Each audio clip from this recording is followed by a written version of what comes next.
Hello dear student, मैं मोनिका श्रीवास्तव अपने YouTube channel गृह विज्ञान की पाठशाला में आप सभी का स्वागत करती हूँ। तो लास्ट वीडियो में हम पढ़ रहे थे प्रसार शिक्षण पद्धतियों के बारे में। ठीक, तो आज का जो हमारा टॉपिक है उसी प्रसार शिक्षण की पद्धति में आगे का जो स्टेप है उसके बारे में हम पढ़ते हैं। ठीक, तो आगे यहाँ पर आता है वाद विवाद वार्ता, जिसे हम क्या कहते हैं, डिबेट डिस्कशन। ठीक है, जैसे कि स्कूल कॉलेज में क्या होता है कि एक डिबेट करवाया जाता है। ठीक, कोई कंपटीशन रख दिया गया डिबेट का। ठीक, उसमें जिस तरह जैसे दो बच्चे हैं आमने सामने, वो दोनों बच्चे हैं और उनको क्या कर दिया गया है, एक ही टॉपिक दे दिया गया है और वो दोनों जो बच्चे हैं वो अलग अलग अपनी भाषा में उस टॉपिक को क्या करेंगे, एक्सप्लेन करेंगे। उसी तरह प्रसार शिक्षण के भी अंतर्गत ये वाद विवाद वार्ता आती है। ठीक है, इसमें भी क्या करते हैं, लोगों को समझाने का प्रयास करते हैं। इसके द्वारा कैसे, इसमें क्या होता है कि इसमें एक ही विषय पर दो या तीन लोग पक्ष विपक्ष पर वाद विवाद करते हैं। ठीक है, प्रत्येक वक्ता को एक निश्चित समय तक ही बोलने का अवसर दिया जाता है। ठीक है, इसमें पक्ष तथा विपक्ष के लोग अपनी बातों की दम पर क्या करते हैं, बोलते हैं और अपना पक्ष पूरी दृढ़ता के साथ रखते हैं। वाद विवाद वार्ता समाप्त होने के बाद चर्चा के लिए श्रोताओं को भी सहभागी बनाया जाता है। ठीक है, इसमें क्या होता है कि जो प्रसार कार्यकर्ता होते हैं वो दो या तीन लोगों को क्या करते हैं, एक ही टॉपिक दे देते हैं। ठीक है, और उस टॉपिक पर क्या करना होता है उनको, कोई एक व्यक्ति पक्ष में हो गया और एक व्यक्ति विपक्ष में हो गया। ठीक है, तो क्या करता है, कोई उस टॉपिक के बारे में पक्ष में बोलता है, कोई विपक्ष में बोलता है। इस तरह से जो अच्छे से अच्छे बातों में अच्छे से अच्छी भाषा में इस टॉपिक को समझाने का प्रयास करता है, क्या होता है, उसको और अधिक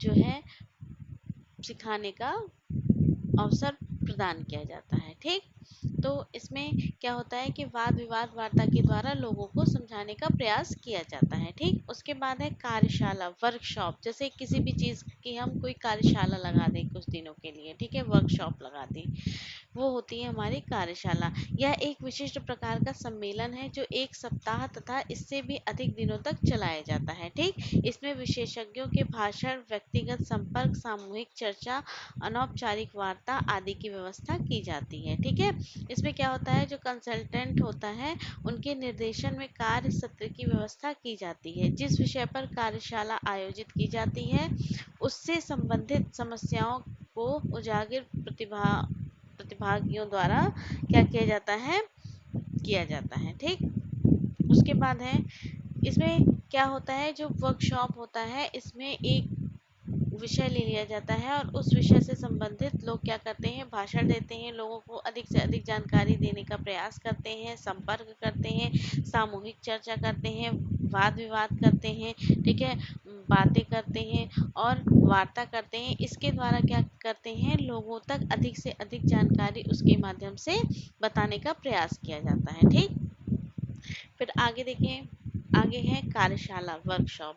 ये क्या होता है, इसमें एक टॉपिक होता है। ठीक है, उस टॉपिक को लेकर एक सप्ताह तक वो वर्कशॉप लगाई जाती है, कार्यशाला लगाई जाती है, जिसके अंतर्गत लोगों को अधिक से अधिक जानकारी देने के लिए विशेषज्ञों के द्वारा भाषण कराया जाता है, व्यक्तिगत संपर्क कराया जाता है। ठीक है, सामूहिक चर्चाएं होती हैं और अनौपचारिक वार्ता की व्यवस्था की जाती है। किसके अंतर्गत, कार्यशाला के अंतर्गत। इसमें क्या होते हैं, कई सारे व्यक्ति आते हैं और लोगों की बातों को सुनते हैं, कई सारी चीज़ें जो हैं सीखते हैं और उनके जो कौशल हैं उनको आगे बढ़ाने का क्या होता है, अवसर प्राप्त होता है। ठीक है, उसके बाद है सेमिनार। सेमिनार क्या होता है कि सेमिनार किसी एक विषय पर आयोजित किया जाता है। ठीक है, जैसे स्कूल में, कॉलेज में ये अधिक प्रचलित है।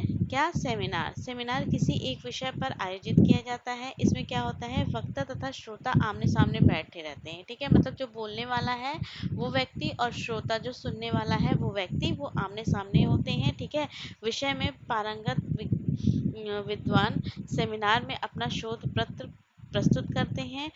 ठीक है, और इस टाइम में देखा जाता है कि जो यूजीसी है, ठीक है, और उसके साथ साथ कई सारी अन्य संस्थाएं हैं जो सेमिनार, कॉन्फ्रेंस और वर्कशॉप के लिए क्या करती हैं, अधिक से अधिक कार्य करती हैं, चाहे वो धन के माध्यम से हो, ठीक है, चाहे वो वर्क के माध्यम से हो। तो ये उन सभी को जो प्रसार कार्य करता है, जो लोगों को अधिक से अधिक जानकारी पहुंचाने का काम करते हैं, उनको सेमिनार के लिए क्या करते हैं, धन उपलब्ध कराते हैं, ठीक है, जिससे उनका जो कार्य है वो आसानी से पूरा हो सके। फिर आगे है सम्मेलन, जिसको कहते हैं कॉन्फ्रेंस। इसमें क्या होता है, लोगों को ध्यान आकर्षित करने, उनमें रुचि जागृत करने तथा समस्याओं के समाधान हेतु 2-3 दिन का सम्मेलन आयोजित किया जाता है, ठीक है।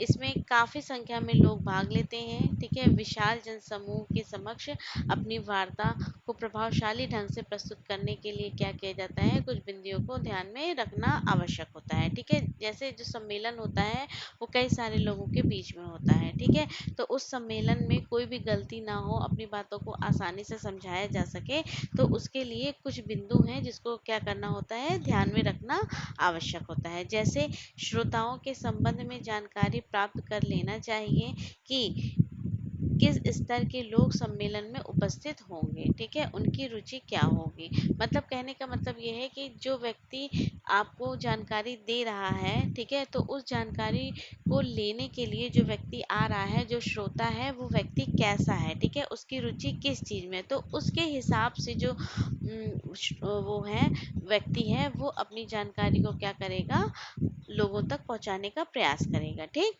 फिर आगे है, इसी के आधार पर अपनी वार्ता को मोहक व प्रभावशाली ढंग से प्रस्तुत करना चाहिए, ठीक है।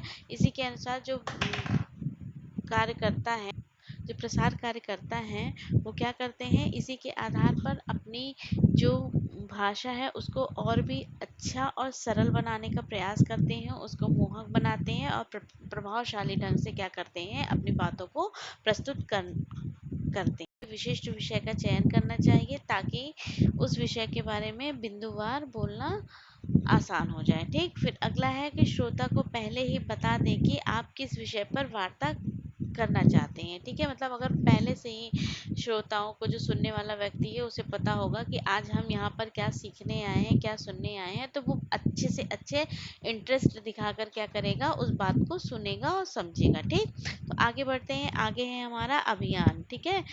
उसके बाद इसमें क्या है कि किसी विशेष समस्या पर सघन रूप से लोगों का ध्यान आकर्षित करके शिक्षण कार्यक्रम चलाना अभियान के नाम से जाना जाता है, ठीक है। जैसे हमारे पास कोई समस्या है, कोई कार्य है, ठीक है, तो उसके बारे में बहुत अच्छे से अध्ययन करके, उसके बारे में बहुत सारी जानकारी लेकर हम क्या करेंगे, उसको शिक्षण कार्यक्रम के रूप में एक अभियान चला देंगे, ठीक है। उसके प्रति एक अभियान चला देंगे, जिससे वो जो हमारा प्रसार कार्य है वो बहुत ही सरल तरीके से लोगों तक पहुंच सके, ठीक है। उसके बाद है कि प्रायः किसी गंभीर तत्कालिक समस्या के निदान के निमित्त अभियान चलाने की आवश्यकता पड़ सकती है। अभियान द्वारा पूरे समुदाय को उत्प्रेरित की चेष्टा की जाती है। किसी महामारी आदि के फैलने पर क्रियात्मक गतिविधियों की आवश्यकता पड़ती है, जो अभियान चलाए जाने पर ही क्या होती है, संभव होती है, ठीक है। जैसे मान लीजिए बाढ़ आ गई, ठीक है, कोई बीमारी आ गई, जैसे कोविड आ गया था, ठीक है, तो इसके द्वारा क्या हुआ था, इसके लिए इसके प्रति कुछ अभियान चलाए गए थे। तो उसी तरह लोगों को जागरूक करने के लिए, अच्छे से जानकारी देने के लिए अभियान के माध्यम से क्या होता है कि कुछ अभियान चला दिए जाते हैं, ठीक है, जो लोगों तक पहुंचने में, लोगों तक पहुंचाने में बहुत ही सरल होते हैं, ठीक। उसके बाद है संवाद।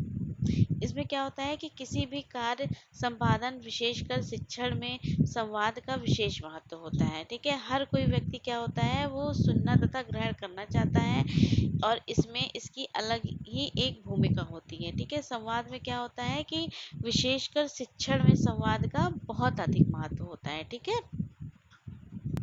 जैसे कुछ लोग हैं, ठीक है, कई सारे व्यक्ति हैं, उनको अगर हमें कोई जानकारी देना है, तो हम उन सभी व्यक्तियों को क्या करेंगे, एक साथ बैठा देंगे और आपस में बात करने के लिए कह देंगे, ठीक है, कि आपको अगर जो नहीं समझ में आ रहा वो आप हमसे पूछ सकते हैं, और हम अगर आपको कुछ समझा रहे हैं तो उस चीज़ को आप अच्छे से समझिए, तभी आप क्या कर पाएंगे, अच्छे से उस बारे में, उस नई चीज़ को, नए कौशल को अच्छे से सीख सकती हैं। ठीक है?